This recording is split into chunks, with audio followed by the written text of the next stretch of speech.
সরকার ও শাসকের দুর্নীতির জন্য 26,000 শিক্ষক ও শিক্ষাকর্মীর ভবিষ্যৎ চরম অনিশ্চয়তা ও অন্ধকারে নিমজ্জিত।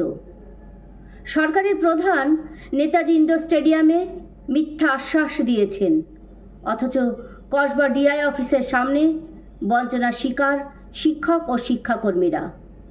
যখন শান্তিপূর্ণভাবে বিক্ষোভ প্রদর্শন করছেন, তখন পুলিশ বাহিনী দিয়ে চরম অমানবিকভাবে লাঠি চালনা হয়েছে এবং অন্যায়ভাবে গ্রেপ্তার করা হয়েছে।